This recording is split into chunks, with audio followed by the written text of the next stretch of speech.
नमस्कार, मैं हूं रविंद्र जैन और आप देख रहे हैं मुंबई मास टाइम्स। आइए देखते हैं आज की मुख्य खबर। एवढ्या जमिनीवर पिकांची लागवड झाली होती।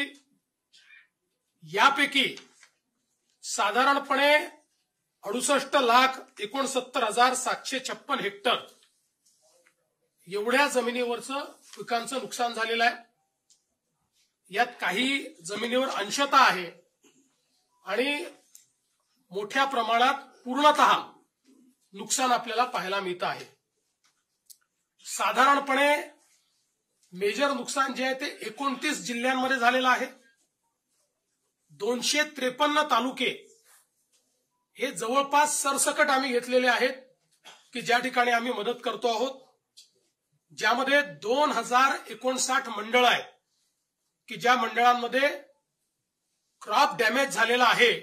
त्यामुळे 65 मिलीमीटरची अट आम्ही ठेवलेली नाही। जिथे क्रॉप डॅमेज आहे असं सगळं कव्हर करून त्या ठिकाणी मदत करण्याचा निर्णय आपल्या सरकारने त्या ठिकाणी घेतलेला आहे।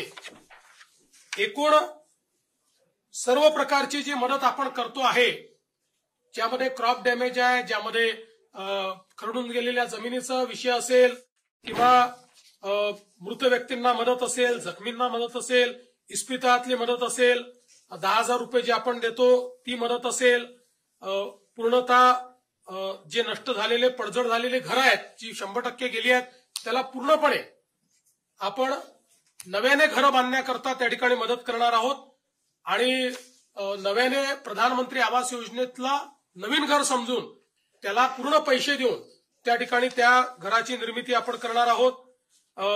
डोंगरी भागातली देखील जी घरं आहेत त्यांना 10,000 रुपये जास्तीचे देऊन त्या घरांना देखील आपण मदत करणार आहोत।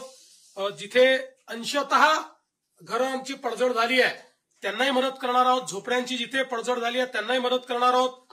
त्यासोबत गोठ्याची मदत आपण वेगळी करणार आहोत। दुकानदारांचं देखील नुकसान झालेल्या जवळपास 50,000 रुपयापर्यंतचं दुकानदारांना देखील आपण त्या ठिकाणी मदत करणार आहोत।